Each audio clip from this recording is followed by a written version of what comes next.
Thank you, Mary. Welcome everyone to Worldwide Wednesday. Josh Hamilton. Josh's Twitter profile says he's the founder of the Gist website, host of the podcast The Chatter, a singer-songwriter and a journalist. He's also the author of Brexit, the Establishment Civil War. Now, Josh, we're all sick of talking about COVID at the moment, but you've decided to bring Brexit back to the fore. So many thanks for that. You've decided to examine the underlying factors that led to Brexit vote and how technology made us more vulnerable to manipulation. What in particular convinced you that we were in the middle of an establishment civil war? I guess you have to go back and say that for about the past 30 or 40 years, it's my belief, at least anyway, that the British establishment has been pretty united in what they want and what they believe, from Thatcher's government through Tony Blair, through Cameron and Osborne and that government to where we're at the minute. And Brexit is really the biggest issue that's caused such a division in the establishment thinking. So there was those that believed that they would profit better outside of the EU, and those who believed we would profit more within the EU, and that really created a division that split the country really. And I think that social media was used in a way to play on the existing divides that were already there in society, that kind of young old divide, the rural urban divide that we've seen, and the kind of, I don't want to say went to university, didn't go to university divide, but that's broadly one of the divides that I kind of feel was played upon. And ultimately, I saw this happening and I thought, all of the policies that have been put in place over the past 30 or 40 years by the British establishment have led to the divisions that are being exploited by the Brexit campaign in order to push through like a hard free market neoliberal Brexit in a way. And yeah, basically I felt that was very concerning, and that we needed to recognize the power of social media to exploit these divisions and recognize where Britain was in all likelihood going post-Brexit. So yeah, that's why I wrote the book. Were the Remainers and the Leavers equally culpable here, or do you focus on the Leavers solely? I mean, both sides have obviously used social media. The Leavers were the ones I'm focused on more so in the book, because I think they did it in a smarter, you could say more malevolent way if you want, but they used the technology that was available better. They were smarter in the messaging they used, and they used a lot of techniques used by companies like Cambridge Analytica, Aggregate IQ, that are based around targeting voters based not on their demographics that we would traditionally target people based on, say their age, their location, their background, gender, anything that the political parties would have generally targeted. And they've instead decided to target people's personalities using Facebook and using the bank of data that was available to them through targeted ads on Facebook or Twitter or any social media platform. And yeah, so the Brexiteers were essentially, I think, just better at it. That doesn't mean that was a good thing. That's probably a really bad thing. But the book is more focused on the people taking us out, because I think it's what they desire to do with us outside of the EU that is the concerning part. And can you give us a concrete example maybe that you refer to in the book as to how that happened, a particular demographic, a particular message? Yeah, that's a really good question, actually. So I feel that the Take Back Control as a slogan generally was used fantastically. I think it encapsulates everything that people felt badly about, say, the modern world, about globalization, about the EU generally. Whether that's accurate or not is not really important, but it was a sense that people were losing control over their lives in this modern world. You know, the EU is very far from where they might live, and seems kind of a body that they have no impact upon, who are doing things to Britain, for better or worse, that they have no control over. And I think that the Leave campaign particularly were able to play on this in order to sort of get people to harken back to this time when, you know, things were better, the 1970s, the 1980s, where there's a great economist called Mark E. Thomas who talks about how the economy changed around 1980 from being built for the prosperity of all of us to just catering to the wealthiest in society. And that's seen places like Blackpool or more sort of former industrial towns lose huge amounts of investment and welfare spending and state spending in the area, and it leads to resentment about immigration that could be then exploited on social media by dark ads that are saying, for example, hey, Turkey's going to join the EU and 76 million people are going to land on the south coast of England. And you remember that tiny bit of the NHS that you still have left? Well, that's going to be gone because the immigrants are all going to take it.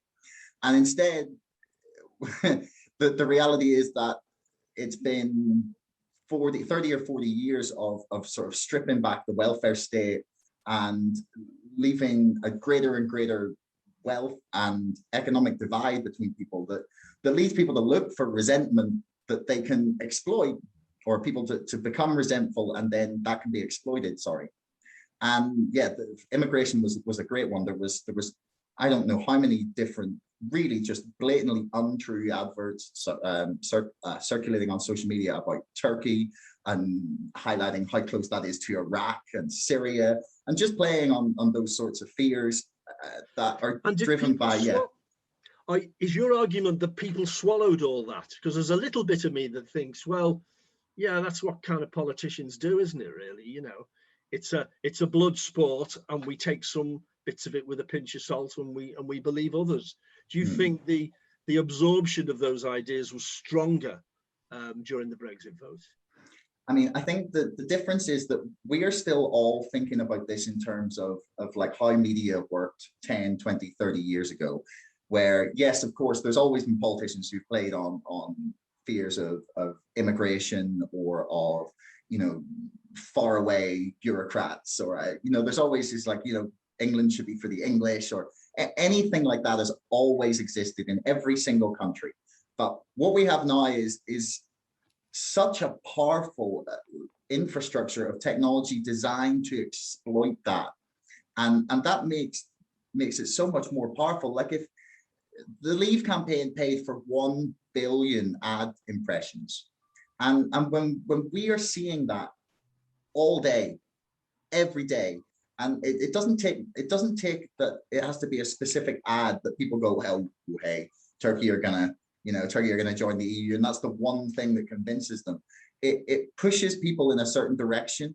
It creates really, really, really horrendously inflammatory conversations online that tend to be the ones that are seen by most people, and it has this effect where it's dividing us and making us more extreme at the same time, and that's really concerning to me, because the technology being used to target the adverts learns exactly what you do.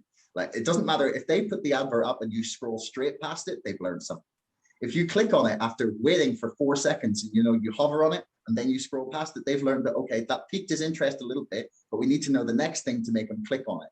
And anyone that works in advertising or has used like Facebook ads, Twitter ads, Google ads, they'll understand how powerful this technology is for helping you understand how to get people to click on your ad and then go down your like rabbit hole of I don't want to say making people more extreme, because that's not always what it does, but it at least pushes the conversation in a direction that people can sit and dictate from behind a laptop. And it is kind of my belief that we used to have politics on the doorstep, and campaigning used to be about how many people you could get to go out on a rainy Saturday morning and knock on doors for you, instead of how much money can you throw at targeted ads from behind a laptop. And it's really concerning to me that we don't realize the significance of this move towards digital campaigning, because it's so powerful, it's so invasive, and we need to do something about it. And that's not me saying that because I don't like Brexit. I mean, I'm not even sure how I feel about the entire thing. I'm saying it because I'm really concerned that if it doesn't get fixed, that people will continue to exploit it, and we will continue to be victims of whoever has enough money to throw targeted ads at. What does fix it entail, though, Josh? Does that mean censorship? Does that mean no platform? Does that mean, multi-country global regulation? What does it entail? So I thought a lot about this, because I'm not a fan of any form of censorship. I feel like you have to have a marketplace of ideas, and ultimately you have to believe that the best ideas will rise to the top. That seems to be the best system we've come up with for figuring out the best way to do things in human history. Like, censorship has never been for the betterment of society. But what we need to do, I think, is have rules around political ads online. We have Ofcom for regulating what happens on TV. We have regulators for what you can say on an advert on the radio, what you could put in a magazine, on a billboard, and yet we have no rules for that online. And I think we need a regulatory body for it. And ultimately, if it were up to me, I would say just during election campaigns, ban all political ads on all social media platforms, because I don't think it's providing anything that we can say is very useful. All it's doing is facilitating, incredibly wealthy people to spend their money on advertising and pushing the country in a specific direction, when, like I said, I think politics should be about people and not about your technology or your wallet. How concerned are you that this doesn't seem to be part of the modern, certainly British party political manifestos, is it? You don't really hear many politicians talking about this. And is that because they just want to get better at it? I mean, my cynical mind says that nothing is done about it because the people who are currently in power are, well, the Vote Leave campaign, who worked very intelligently, if not malevolently, use this technology to get themselves, well, to get arguably the Brexit vote passed, and then to get themselves into power. Like, they stand to be able to exploit this kind of wild west of adverts, or however you want to look at it, and therefore they have no reason to want to regulate it when they, I would say, believe they can exploit it. And it's worked pretty well thus far. I mean, every single time you get any kind of movement in Britain where it's not what the establishment line is, it immediately devolves into some sort of culture war issue. And I don't think that, and that's very much stirred up by social media. And I don't think that's a coincidence either. I think it's all very, very useful to the people in power, essentially, in my mind. Now, there's a handful of people have been using the chat button, and I'd like to encourage you to do that now, and to do that for Gavin as well when he comes on. And we got a question from Kevin to everyone, but specifically, I think, to you here, Josh. Isn't neoliberalism dead now, though? The new iteration of the Tory party seems more like a more state interventionist model, like an English Peronist party. Yeah, I mean, you can definitely make this case, and this is I would say what Dominic Cummings has attempted to turn the Conservative Party into. But now that he is gone, it seems that will probably not continue to be the case, and their sort of state interventionist tendencies tend to be not, hey, let's make the state do something good. It tends to be, hey, let's use the state's money to outsource it to some of our, friends at Serco or G4S or one of our fantastic donors, who I'm sure can do a great job, and spend the money in that way. So neoliberalism, to me, and how Naomi Klein has defined it, and how I've kind of defined it in the book, is like a three-pronged, three prongs to it. So it's cuts to high-end taxes and regulations. It's sale of state assets and cuts to the welfare state, and it will be privatization of public services. So like a triad of things that has been seen across the world over the past 40 years and is like documented in the shock doctrine so wonderfully by Naomi Klein. And these things are always preceded, these policies tend to always be preceded by a big shock, as she puts it. And I think we had 3 waves of this in Britain thus far. We had Margaret Thatcher, when she came in, she did the Big Bang in the 80s, deregulated a lot of finance, sold off a lot of state assets. Then you got that pushed a little further with Tony Blair, who introduced things like PFI contracts. They wanted to have like public-private partnerships. And then when we had Cameron and Osborne come in, it essentially went on steroids. There was like massive cuts to public services and welfare state through austerity. We saw them sell off more state assets in just a few years than Margaret Thatcher even managed. And we saw them cut top rate taxes and corporation tax. And now I think Boris Johnson is preparing to move in with the next wave of that, now that we have the chaos that's been created by Brexit and COVID combined. And we're already seeing that with talk of privatizing more and more of the NHS. There was a lot of talk before the referendum before we left that we're going to be Singapore on the Thames or some sort of like offshore tax haven for Europe, and we've seen talk of free ports, and all of these ideas are just straight out of the playbook of the people in Tufton Street and in a lot of these right-wing think tanks and lobby groups that are funded by well, we don't really know who. So it's a concerning move forward for me. But no, I don't think neoliberalism is dead. I think we're just seeing a slightly different version of it. We've had a handful of people agreeing with many of your comments. Anna Christiansen was one. Agnes Fitzgerald says, I totally agree with Josh on how advertising works on social media. The main reason for media success and social media platforms is because they work on the power of fear and negativity. They aim at those who love victimhood. Yeah, like the whole thing is so predatory. And in the book, actually, I cite some examples given in this fantastic book called Weapons of Mass Destruction by, I think it's Kathy Newman, is it?